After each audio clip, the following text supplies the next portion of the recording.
Assalamualaikum warahmatullahi wabarakatuh. Halo teman-teman, pada pertemuan kali ini kita akan belajar bersama ya tentang modul 7, yaitu mengembangkan modul bisnis. Bagaimana kita bisa mengembangkan model bisnis yang kuat dan relevan untuk startup yang sudah kalian buat masing-masing. Nah, model bisnis ini adalah fondasi utama yang akan membantu startup teman-teman di dalam menghasilkan pendapatan dan juga keuntungan. Nah, di pertemuan kali ini modul 7, kalau untuk di platform Ibu itu ada 7.1 dan juga 7.2. Kita akan gunakan platform Watwani Entrepreneurship ya sebagai panduan. Kita buka dulu mulai dari yang 7.1. Nah, 7.1 di sini teman-teman diminta untuk memilih model pendapatan dan harga Anda. Nah, jadi pertama kita harus tahu dulu model bisnis itu apa ya. Model bisnis itu apa sih? Model bisnis itu cara sebuah startup atau sebuah perusahaan ya di dalam menghasilkan uang dan juga memberikan nilai kepada pelanggan. Nah, untuk di halaman pertama sini dia tampilnya sudah otomatis ya karena mengambil dari modul-modul sebelumnya. Khususnya adalah untuk modul yang segmen pelanggan. Jadi di sini ada segmen pelanggan utama dan juga segmen pelanggan sekunder. Kemudian nanti tinggal teman-teman klik next ya. Nah, baru nanti di sini di halaman yang kedua, teman-teman diminta untuk meninjau model pendapatan. Nah, jadi di dalam model bisnis itu tadi ya seperti yang Ibu katakan adalah bagaimana cara startup atau perusahaan kalian menghasilkan uang dan memberikan nilai kepada pelanggan. Jadi model bisnis itu seperti blueprint atau peta jalan di dalam menjalankan bisnis ya. Di sini ada contoh-contohnya nih ya. Jadi setiap startup harus tahu dari mana uangnya itu akan datang ke mereka. Namanya kita berbisnis gitu ya, bikin perusahaan, kita bikin usaha, kita mendevelop atau membuat sebuah startup, kan tujuannya pasti pengen mendapatkan margin atau keuntungan, pengen menghasilkan uang. Nah, bagaimana caranya si uang ini datang kepada kalian ya? Bagaimana cara perusahaan kalian menghasilkan uang dan kemudian memberikan nilai kepada pelanggan. Nah, di platform ini diberikan beberapa contoh ya model pendapatan yang umum. Contohnya di sini ada model freemium ya. Model freemium ini memberikan layanan dasar secara gratis ya, tapi nanti mereka ada fitur-fitur lanjutannya yang harus berbayar, misalnya Spotify. Kalau nggak salah di minggu keberapa itu Ibu pernah bahas bahwa Spotify kan memang sebetulnya gratis ya, sama lah kayak misalnya YouTube juga kan sama gratis. Nah, tapi mereka ada versi premiumnya. Kalau misalnya kita nggak mau nggak mau ada kayak terjeda iklan dan lain sebagainya gitu ya, itu kan kita harus upgrade ke versi yang lebih premium. Nah, kalau yang lebih premium itu otomatis kita harus membayar. Itu contoh untuk yang freemium. Jadi kalau untuk freemium itu sebenarnya untuk layanan dasarnya kita kasih gratis kepada customer atau kepada konsumen ya. Kemudian yang kedua model berlangganan. Nah, kalau model berlangganan ini berarti pelanggan membayar biaya reguler, biaya berulang lah ya, bisa bulanan, bisa tahunan. Contohnya Netflix. Netflix ini membebankan biaya berulang kepada pelanggan secara berkala untuk bisa akses ke produk atau layanannya. Jadi kita kayak harus beli setiap bulan untuk bisa menggunakan layanannya Netflix tersebut ya, streaming film secara online dan lain sebagainya. Nah, kemudian ada lagi model e-commerce. Kalau model e-commerce ini menjual barang secara online langsung ke konsumen. Contohnya misalnya toko oren, toko ijo. Nah, itu modelnya e-commerce. Kalau teman-teman startupnya misalnya membuat e-commerce di bidang pertanian atau perikanan ya, berarti juga bisa dibikin model bisnisnya adalah model e-commerce ya. Selanjutnya ada model periklanan. Nah, kalau model periklanan ini menghasilkan uangnya itu dari iklan ya. Contohnya siapa? Ya contohnya platform-platform media sosial, ada Facebook, kemudian ada juga Instagram. Itu kan mereka membuat ada FB Ads, ada Instagram Ads untuk para pelaku usaha ya yang menggunakan sosial media itu sebagai juga salah satu saluran komunikasi kepada calon pelanggannya ya, kemudian mereka mau beriklan dan lain sebagainya. Nah, itu contoh model periklanan ya, Facebook, Instagram. Kemudian ada lagi model pemasaran afiliasi. Model pemasaran afiliasi ini mendapatkan komisi dengan mempromosikan produk atau layanan perusahaan lain. Nah, sekarang juga sudah ada kan kayak Shopee affiliate dan lain sebagainya gitu ya. Jadi si orang yang orang yang mempromosikan itu, kemudian nanti ketika dia nyebar link entah di story Instagram atau di mana, kemudian ada yang klik, ada yang belanja, ya, itu kemudian nanti dia mendapatkan komisi dari barang yang terjual tersebut. Otomatis dia kan menjualnya adalah menjual barang-barang dari perusahaan lain, dia hanya sebagai afiliator. Ya. Kemudian ada lagi model monetisasi data. Model monetisasi data ini mengumpulkan, menganalisis, dan menjual data ke bisnis lain atau menggunakannya untuk meningkatkan strategi bisnis. Ya, contohnya Palantir.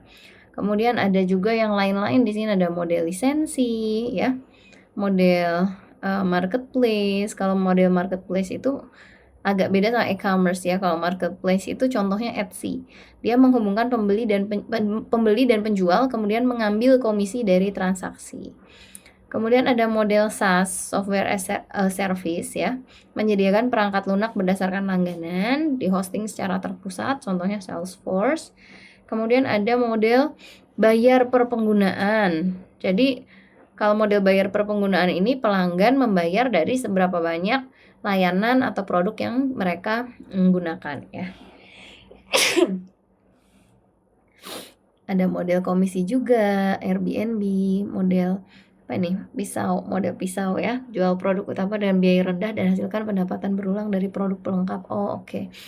Model pisau cukur. Jadi ada juga bisnis-bisnis yang dia itu menjual alat utamanya gitu ya, tapi dia juga menjual alat pelengkapnya. Kenapa? Karena alat utamanya itu bisa digunakan berulang kali. Ada contohnya itu misalnya kalau sekarang ya, selain jilet kan memang pisau cukur beneran gitu ya. Itu contohnya ini,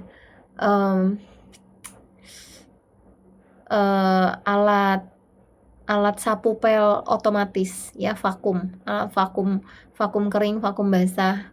Jadi sekarang itu kan untuk mempermudah urusan rumah tangga gitu ya, supaya kita juga tidak ketergantungan sama ART, itu tuh dikembangkan peralatan-peralatan untuk mengerjakan pekerjaan rumah tangga itu yang praktis gitu ya. Nah, alat vakum sapu pel itu karena harganya juga tidak murah ya, mungkin sekitar 3 jutaan sampai ada yang lebih ya, 3 juta sampai 5 juta. Otomatis kan konsumen biasanya tidak melakukan pembelian berulang ya, kecuali kalau misalnya memang sudah umur pakainya itu habis.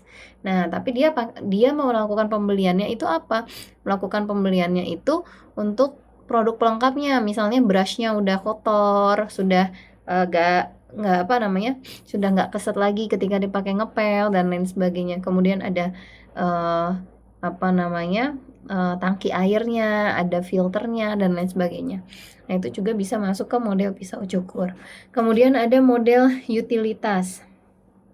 Ya, model utilitas ini mengenakan biaya kepada pelanggan berdasarkan penggunaan layanan atau sumber daya yang didukung.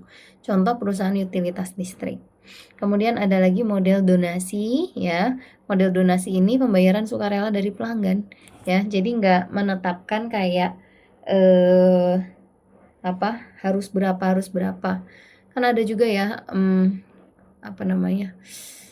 Misalnya kayak ini website yang untuk kalau misalnya kita lagi ada momen itu kan nanti dia membuatkan ininya frame ya, untuk kemudian kita unggah foto kita, nanti kita download sesuai dengan momen-momen apa, misalnya momen lebaran lah, momen apa, dia menyediakan banyak frame-frame gambar gitu ya, kita tinggal masukkan foto kita. Nah, itu kan biasanya cenderung gratis ya, cenderungnya sebetulnya sifatnya gratis, tapi dia bukan masuk ke model freemium karena dia nggak kemudian ada fitur fitur premiumnya gitu ya, kayak Spotify atau YouTube, enggak, tapi dia lebih ke model donasi. Jadi karena mereka itu membantu banyak orang, silahkan donasi 1 cangkir kopi, donasi apa, nah itu ada ya, ada juga yang seperti itu. Atau misalnya website-website yang untuk convert file Word ke PDF dan lain sebagainya, itu juga ada juga yang menggunakan model donasi. Kemudian yang terakhir, free revenue model.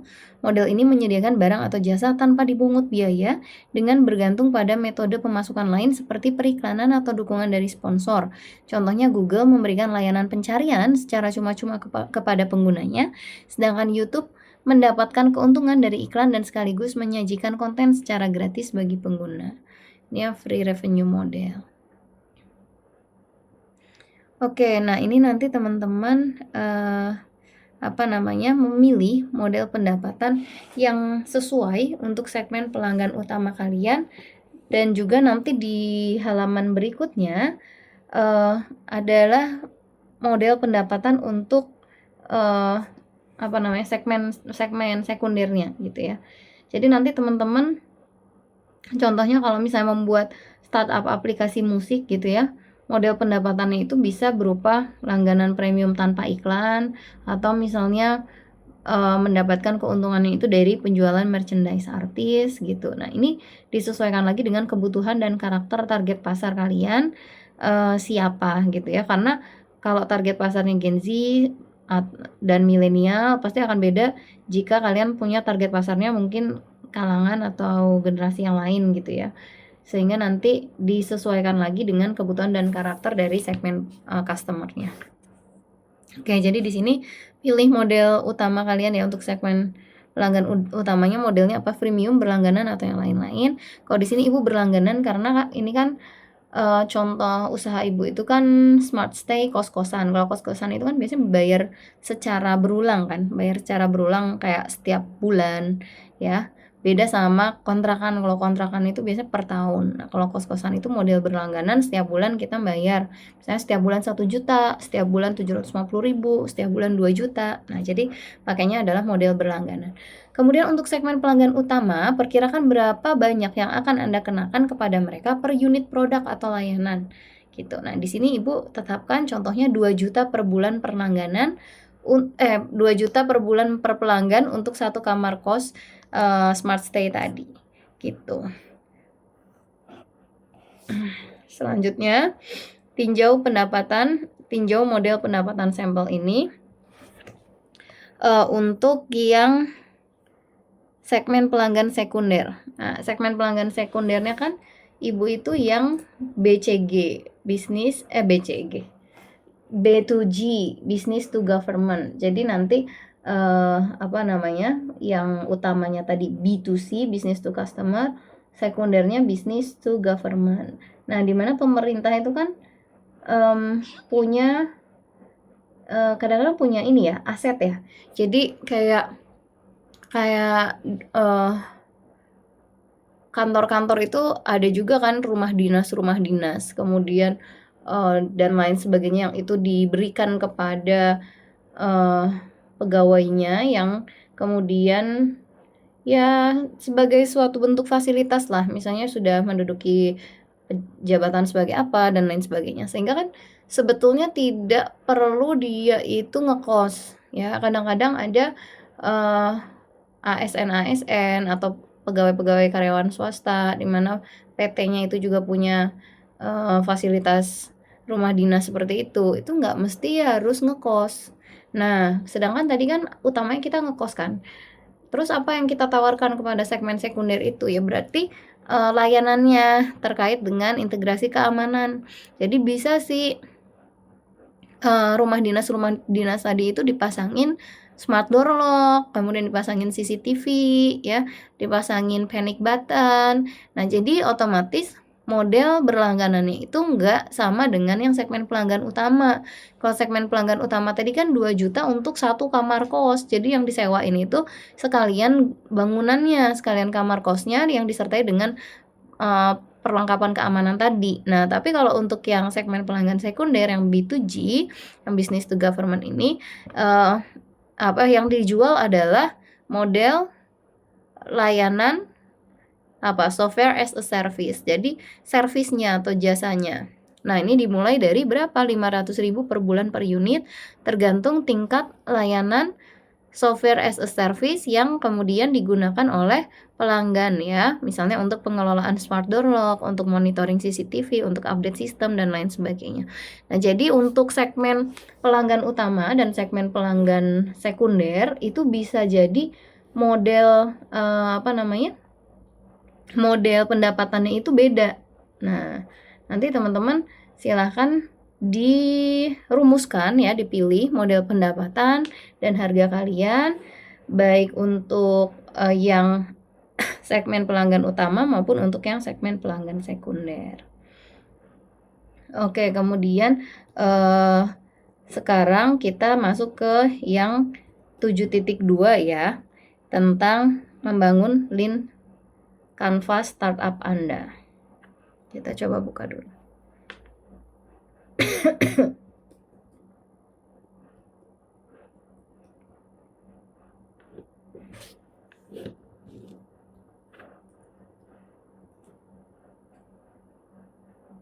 Ini juga sama, ini narik dari modul-modul sebelumnya ya.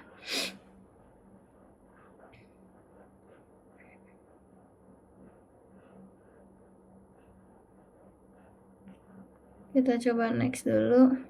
Oke. Untuk di modelin, untuk di modul 7.2 yang tentang lean canvas tadi ya, yang tentang lean canvas itu berarti teman-teman diminta untuk ini menggambarkan ya model bisnis kalian itu secara sederhana dan cepat. Ya, kalau misalnya secara manual, secara offline itu biasanya kita bikin di dalam kertas selembar yang sangat lebar ya. Kemudian kita buat di situ lean canvasnya. Sebenarnya canvas ini untuk perencanaan bisnis nggak hanya lean canvas ya, ada juga BMC, Business Model Canvas. Nah, tapi untuk di platform ini kita pakainya adalah lean canvas. Jadi lean canvas ini nanti dipakai untuk menggambarkan model bisnis kalian yang terdiri dari 9 elemen utama yang saling terkait ya. Mulai dari pertama itu ada rumusan masalah, intinya problem ya, masalah apa yang ingin diselesaikan oleh startup kalian. Kemudian selain masalah, yang kedua ada segmen pelanggan atau customer segment yang akan menggunakan produk atau jasa kalian itu siapa gitu. Kemudian yang ketiga ada yang namanya proposisi nilai unik. Ini yang di poin nomor 1 ini ya, UVP-nya. Kenapa kok masalah sama segmen pelanggan nggak ada, Bu? Karena masalah sama segmen pelanggan itu sebenarnya sudah di sini, sudah di modul-modul sebelumnya. Kalian sudah mengisikan tentang masalah, kalian sudah mengisikan tentang segmen pelanggan ya. Segmen pelanggan utama, segmen pelanggan sekunder. Nah, sehingga di modul 7.2 ini teman-teman mengisinya itu mulai dari yang proposisi nilai unik atau unique value proposition. Nah, di sini teman-teman diminta untuk merumuskan apa yang membuat produk kalian berbeda dan menarik dibandingkan dengan pesaing. Ya. Kemudian selanjutnya adalah kalau solusi juga tadi sudah ada di depan ya. Jadi yang keempat itu sebetulnya adalah solusi ya, bagaimana startup kalian mengatasi masalah. Nah, itu ada di sini sebetulnya. Nah, ini ya. Di sini kan selain ada masalah, segmen pelanggan, tapi juga sudah ada solusi. Jadi untuk 3 tadi itu sudah tidak perlu diisikan. Yang diisikan selain UVP adalah saluran atau channels. Melalui media apa produk sampai ke pelanggan. Kalian mau menggunakan media apa? Saluran distribusinya. Ya, bagaimana suatu produk atau layanan dikirimkan ke pelanggan akhir. Jadi di sini contohnya adalah dengan distribusi digital melalui platform online dan aplikasi. Kemudian ada juga saluran distribusi dengan cara kemitraan dengan pemilik atau pengelola kosan. Ada juga channel mitra reseller dan instalator lokal, dan juga kolaborasi dengan developer perumahan dan apartemen. Ya, kemudian selanjutnya setelah saluran atau channels adalah tentang keuangan ya, baik itu pendapatan atau revenue streams dan juga cost structure atau biaya.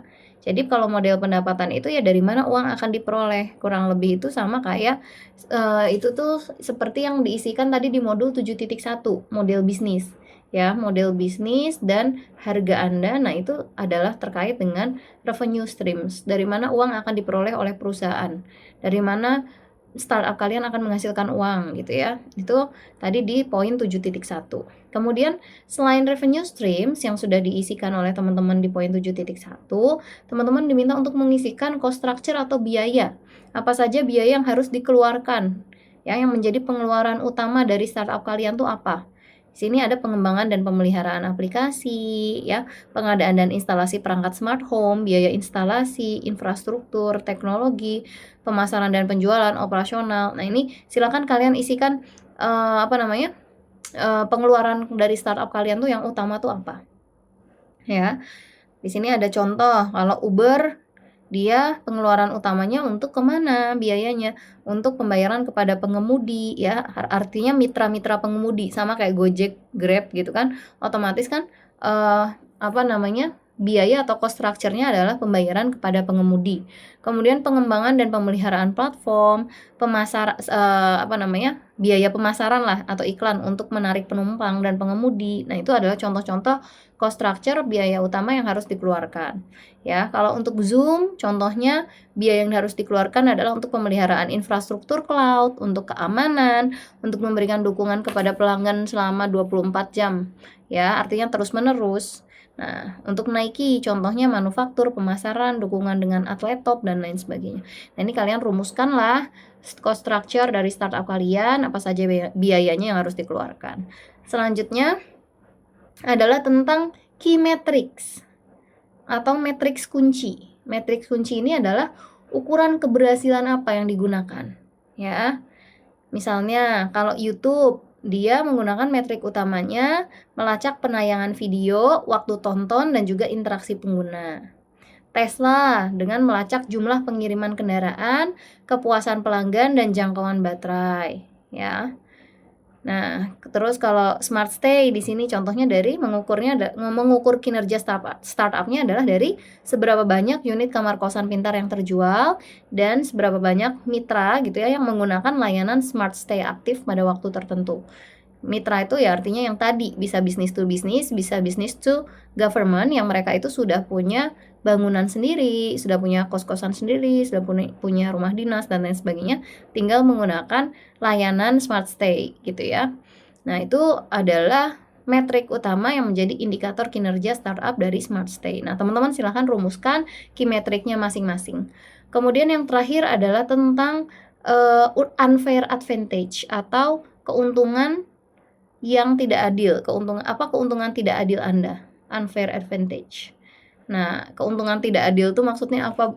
Sebenarnya bukan keuntungan tapi kok tidak adil. Nah, ini tuh kalau dalam bahasa Inggris sebetulnya gitu ya, artinya adalah keunggulan kompetitif. Ya, keunggulan kompetitif. Apa sih kelebihan kalian? Apa kelebihan yang kalian punya yang sulit ditiru oleh pesaing? Apa elemen uniknya? Ya, sehingga memberikan Anda keunggulan kompetitif.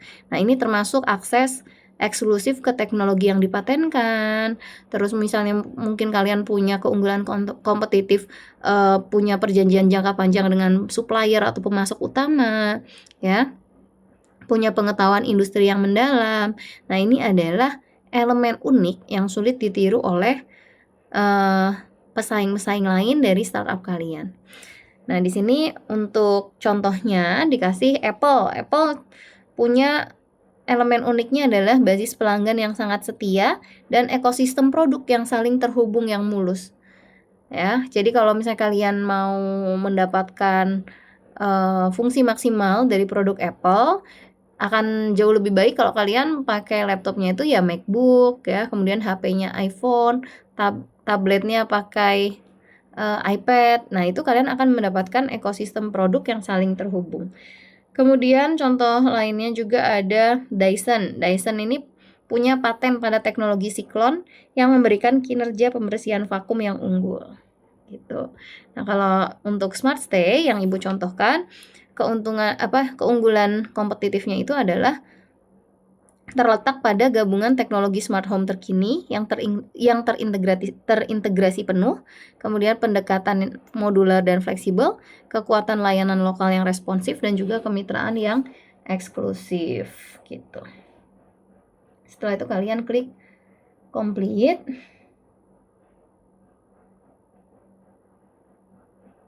Oke.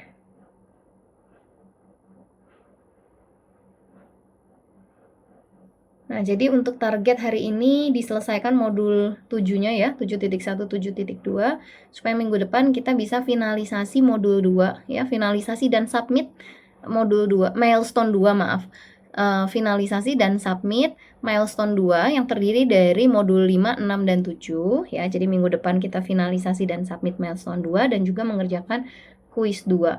Nah, sehingga untuk bisa fokus ke mengerjakan kuis, teman-teman diselesaikan model pendapatan dan harga sama lean canvasnya itu dalam minggu ini ya. Jadi minggu depan itu kalian udah bisa fokus. Nah, ini di sini Ibu mau ngasih contoh juga ya terkait yang tadi lean canvas ya. Contoh lean canvas itu misalnya teman-teman membuat startup aplikasi belajar bahasa asing gitu dengan pendekatan gamifikasi. Nah, model pendapatannya apa? Model pendapatannya, model bisnisnya, yaitu dengan langganan premium, pembelian fitur tambahan. Jadi sebetulnya ada juga yang fungsi-fungsi free-nya ya, kayak Duolingo dan lain sebagainya. Itu kan juga ada yang free-nya, tapi model pendapatan utamanya itu yang mana? Yang langganan premium, yaitu dengan model berlangganan ya. Lean canvasnya, masalahnya apa? Masalahnya sulit belajar bahasa baru ya. Anak-anak zaman sekarang tuh kayak untuk belajar bahasa asing menemukan kendala atau kesulitan karena mungkin cara mengajar gurunya di sekolah membosankan gitu ya. Nah, makanya dia membuat startup belajar bahasa asing dengan model pembelajaran yang lebih menarik, yaitu gamifikasi tadi. Nah, segmen pelanggannya siapa? Segmen pelanggannya adalah misalnya pelajar atau mahasiswa yang suka bermain game ya. Proposisi nilainya atau keunikannya yang tadi yang di bagian sini tentang unique value proposition ya. Unique value propositionnya adalah belajar bahasa menjadi seru karena seperti bermain game ya. Ada loh orang-orang yang dia bisa lumayan lancar berbahasa Inggris itu karena dia sering main game. Di dalam game itu kan instruksinya kan suka dalam bahasa Inggris. Nah, akhirnya dia jadi bisa berbahasa Inggris ya melalui game tadi. Solusinya yaitu modul belajar dikemas dalam bentuk game interaktif ya. Kemudian salurannya, di sini salurannya otomatis karena tadi kita mau bikin startup belajar bahasa asing dengan gamifikasi, otomatis salurannya adalah aplikasi mobile ya. Salurannya aplikasi mobile, kita bikin game di Play Store dan lain sebagainya. Kemudian pendapatannya yaitu dengan langganan dan pembelian dalam aplikasi. Biayanya adalah untuk pengembangan aplikasi pasti ya. Kemudian untuk server, untuk pemasaran. Nah, metriknya di sini. Nah, metriknya adalah jumlah pengguna aktif sama retensi bulanan. Keunggulannya adalah game edukasi yang menggabungkan game edukasi yang menggabungkan AI untuk misalnya personalisasi kursus bahasa asing tadi ya gitu. Nah, itu contoh pengerjaan yang lean canvas. Silahkan bisa dikerjakan dulu secara berkelompok. Terima kasih atas perhatiannya dalam menyimak ya. Dan semoga modul 7 pada platform Watwani ini juga bisa membantu kalian di dalam memahami konsep model bisnis ya, dan juga memberikan langkah praktis untuk membangun lean canvas. Nah, nanti latihan langsung lah membuat lean canvas secara berkelompok dengan menggunakan modul ini ya, dan dimanfaatin fitur-fitur latihannya, simulasi di Watwani ya, untuk menguji ide bisnis kita sampai benar-benar matang. Jadi memang untuk pembelajaran kewirausahaan dengan aplikasi atau platform Watwani ini mengajak teman-teman merencanakan bisnis atau merencanakan startup itu secara lengkap dan komprehensif sampai matang ya. Makanya nanti semoga pengalaman teman-teman di dalam menggunakan platform Watwani ini juga akan berguna untuk kalian ke depannya ketika misalnya mau memilih jalan hidup menjadi seorang pengusaha ya. terus bereksplorasi, diskusi sama teman kelompoknya, jangan takut juga untuk bereksperimen, dan insyaallah semoga Ibu segera bisa memberikan evaluasi untuk yang milestone 1 sebelum teman-teman submit milestone 2. Terima kasih, wabillahi taufik wal hidayah. Wassalamualaikum warahmatullahi wabarakatuh.